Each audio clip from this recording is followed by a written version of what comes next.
जब चीज़ें मुश्किल होती है तो क्विट मत करो, जस्ट थोड़ा-सा ब्रेक ले लो। जैसे कि माउंटेन क्लाइंबिंग, थोड़ा-सा घूम के आना या दोस्तों के साथ मूवी देख लेना। क्योंकि जिस रीज़न के कारण तुम क्विट करना चाह रहे हो, वो रीज़न मोस्टली यही है कि स्ट्रेस बहुत ज़्यादा है, कॉन्स्टेंट फ्रस्ट्रेशन हो रहा है सक्सेस ना मिलने की वजह से, कॉन्स्टेंटली बहुत ज़्यादा फेलियर्स मिल रहे हैं और सक्सेस का तो नामो-निशान नहीं दिख रहा और कहीं पहुँच भी नहीं रहे। लेकिन मैं ये कहना चाहूँगा कि अगर क्विट कर दिया अभी तो कहीं पे पहुँचोगे भी नहीं और कुछ सक्सेस भी नहीं मिलेगी। प्लस जो टाइम तुमने इन्वेस्ट किया होगा वो भी सारा वेस्ट जाएगा, वो भी एक मेजर फैक्टर है। तो इस वीडियो में तुम सीखोगे कि क्या करें जब चीज़ें बहुत ज़्यादा हार्ड है और तुम्हें समझ में नहीं आ रहा है कि क्या करें। तो यहाँ मेरा एग्ज़ाम्पल लेते हैं। तो अभी मैं इस सिचुएशन था कि मैं यूट्यूब क्विट करना चाहता था, मतलब छोड़ना चाहता था यूट्यूब। क्योंकि मुझे सक्सेस भी नहीं मिल रहा था, वीडियो भी कुछ अच्छा परफ़ॉर्म नहीं कर रहे थे। स्क्रिप्ट बनाना मेरे लिए बहुत ज़्यादा मुश्किल काम था और मैं अभी थोड़ा बीमार भी था। अभी शायद मेरे आवाज़ से पता चल भी रहा होगा। लेकिन अभी भी मैं ये वीडियो बना रहा हूँ, उसका रीज़न ये है कि मैंने अपना वर्क टास्क रिड्यूस कर दिया था और थोड़ा-सा मूवीज़ ब्रेक ले लिया था और दोस्तों के साथ थोड़ा घूम के आया था। ये सब मैंने प्लान नहीं किया था, वो थोड़ा-सा प्रोजेक्ट के लिए जाना पड़ रहा था, तो इसलिए वो एक रीज़न था वो। ख़ैर वो अलग बात है। लेकिन प्रोजेक्ट के लिए भी था तो काम थोड़ा बहुत था लेकिन वहाँ मज़ा बहुत आया। और तभी मैंने मैट्रिक्स मूवी भी देखा था, मैट्रिक्स भी देखा था और एक प्रोजेक्ट की वजह से एक फाइट क्लब भी देख पाया। तो हाँ, बहुत बढ़िया था।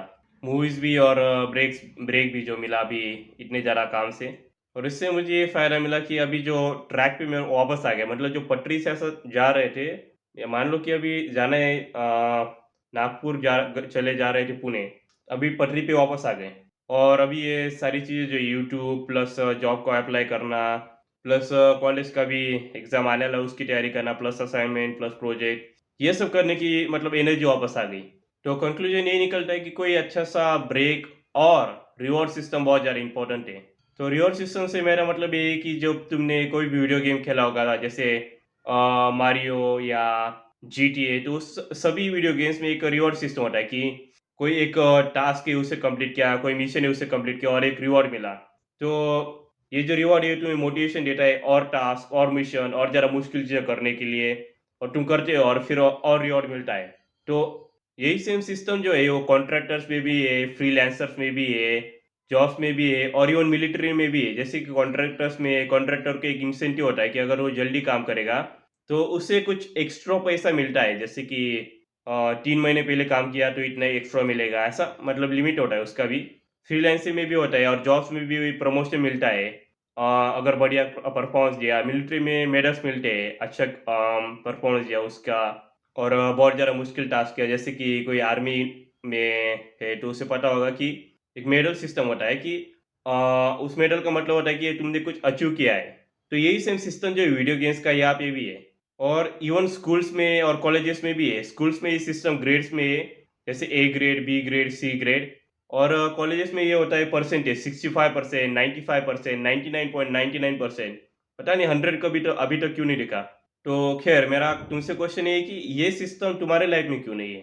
अगर अभी तुमने इंटरनेट पे देखा होगा कि सिग्मा में ग्राइंड सेट और वो ग्राइंडिंग और बहुत से ऐसे वर्ड्स ऐसे आ रहे हैं कि ग्राइंड करो और मोटिवेशन टू मोटिवेशन बेसिकली जोड़ते जा रहे हैं। कभी ये नहीं बोल रहे कि यार कुछ रिवॉर्ड सिस्टम होना चाहिए तभी आदमी मेहनत करेगा। तो एक बार सोच के देख लो कि अगर लेबर है, उसे तुम बोल रहे हो कि दिन भर काम करना है और उसे बोलोगे कोई पैसा नहीं मिलेगा, वो करेगा क्या? नहीं करेगा, कोई भी लेबर नहीं करेगा। तो अगर लेबर नहीं कर रहा तो तुम्हारा दिमाग भी तो वही कहेगा कि कुछ रिवॉर्ड तो चाहिए, कुछ तो चाहिए। हम जो यंग जनरेशन है उसके अंदर से एक कल्चर सा ही एक इंजेक्शन की तरह इंजेक्ट करके डाल दिया है, 100% ग्राइंडिंग कल्चर। जहाँ पे वो यूट्यूबर दिखा रहे हैं कि देखो हम कितने प्रोडक्टिव है, दिन भर प्रोडक्टिव काम कर रहे हैं, तो उसमें प्रॉब्लम है कि तुम 100% प्रोडक्टिव कभी नहीं रह सकते। और अगर रह भी गए किसी यूट्यूबर का सुन के कुछ मोटिवेशन लेके, तो वो सस्टेनेबल नहीं है और तुम क्विट कर दोगे, क्योंकि एक लिमिट होता है दिमाग का वर्कलोड के लिए। तो एक सर्टेन लिमिट तक ही हमारा दिमाग वर्कलोड हैंडल कर सकता है। अगर किसी के पास कंप्यूटर है तो उसे पता होगा कि 4 जीबी रैम में ये सॉफ्टवेयर चलता है, ऑटोकैड चल जाएगा। और लेकिन वो 3D सॉफ्टवेयर के लिए तो फिर 8 जीबी रैम लगेगा, ऐसा हर एक का लिमिट अलग होता है। तो इसलिए 80% प्रोडक्टिव होना, और वो भी 1 साल के लिए, ये बेटर है 100% प्रोडक्टिव होना और 1 हफ्ते में क्विट कर देना। इससे तो बेहतर ही है ये। तो मैं अभी ये तुम्हें फ्रेमवर्क बताने वाला हूँ कि रिवॉर्ड सिस्टम के लिए भी और ब्रेक के लिए भी। तो पहले बात करते हैं ब्रेक की, तो इसके लिए तुम्हें सिर्फ 2 दिन ही चाहिए होंगे।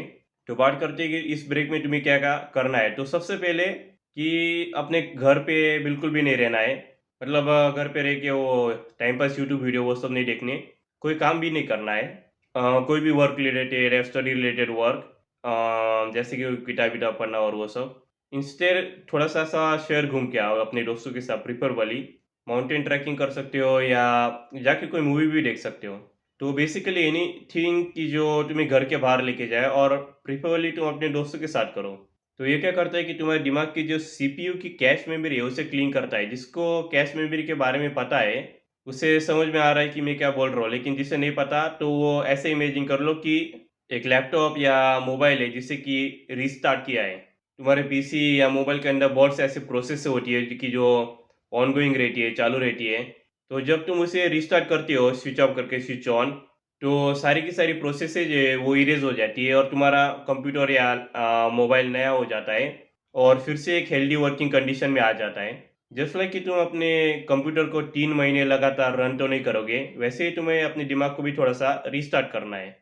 तो अगला है रिवॉर्ड सिस्टम। तो रिवॉर्ड सिस्टम में तुम्हारे रिवॉर्ड ये नहीं होना चाहिए कि थोड़ा ऐसा मास्टरबेशन या नॉन रिप्लेएबल वीडियो गेम्स खेलना, जैसे कि PUBG, call of duty, league of legends या जो भी कोई गेम्स लोग खेलते हैं अभी आजकल के दिनों में, क्योंकि 3 साल से मैंने भी कोई वीडियो गेम ही नहीं खेला है। तो मेरे पास इसके लिए कोई अच्छे एग्ज़ाम्पल नहीं है, खैर जाने दो, उसका भी कोई इम्पोर्टेंट भी नहीं है। तो बात करते हैं कि तुम्हारे रिवॉर्ड सिस्टम में यानी कि रिवॉर्ड क्या होना चाहिए? तो रिवॉर्ड होना चाहिए तुम्हारी इंटरेस्ट की कोई बुक पढ़ ली, जैसे कि फॉर एग्ज़ाम्पल फ्रिक्शन बुक। जैसे मुझे मुझे एक पढ़ने का एक इंटरेस्ट भी था, जैसे वॉरहैमर की होती है हॉरस हायरार्की करके कुछ। खैर वैसे तुम कोई फ्रिक्शन बुक पढ़ सकते हो, अपने दोस्तों के साथ मूवी देखने के लिए जा सकते हो या लोगों से आके बातें कर सकते हो, थोड़ा घूम फिर के आ सकते हो। तो ये जो है ये ज़रा सस्टेनेबल अच्छे रिवॉर्ड है, एक्सेप्ट फॉर मूवीज़, क्योंकि वो थोड़ा ज़्यादा भी हो जाता है ना, तो वो भी अच्छा नहीं है। लेकिन रिवॉर्ड जैसे कि रीडिंग फिक्शन, थोड़ा घूम के आना, लोगों से बोलना और कुछ स्पोर्ट्स खेलना जैसे कि क्रिकेट, ये एक सस्टेनेबल और बहुत बढ़िया रिवॉर्ड्स है। तो मतलब बेसिकली कोई भी ऐसी चीज़ की जो तुम्हारे घर के बाहर निकाले, क्योंकि ये कोई कोइंसिडेंस नहीं कि लोग घर में ज़्यादा रहने लगे और डिप्रेशन, सुसाइड रेट्स, एंग्जायटी बहुत ज़्यादा बढ़ गई। और अगर तुम्हारे कोई दोस्त नहीं है तो इस चैनल पे मैं अभी गाइड बनाने वाला हूँ। वो अगर इनफ लोग इंटरेस्टेड है तो ही बनाऊँगा। तो कमेंट सेक्शन में लिख देना सोशल स्किल्स या फिर एसएस लिख देना, तभी मुझे समझ आएगा कि हाँ, कोई इंटरेस्टेड भी है सोशल स्किल्स के गाइड के लिए। क्योंकि अगर कोई इंटरेस्ट नहीं है तो मतलब बनाने को उतना ज़्यादा प्रॉफ़िट नहीं रहता ना, और उतना ज़्यादा मज़ा भी नहीं आता। तो एक भी कमेंट हो तो भी मैं बना दूँगा, कोई ज़्यादा बड़ा इश्यू नहीं है। और अगर ये वीडियो तुम्हें पसंद आता है तो लाइक और चैनल को सब्सक्राइब ज़रूर कर देना।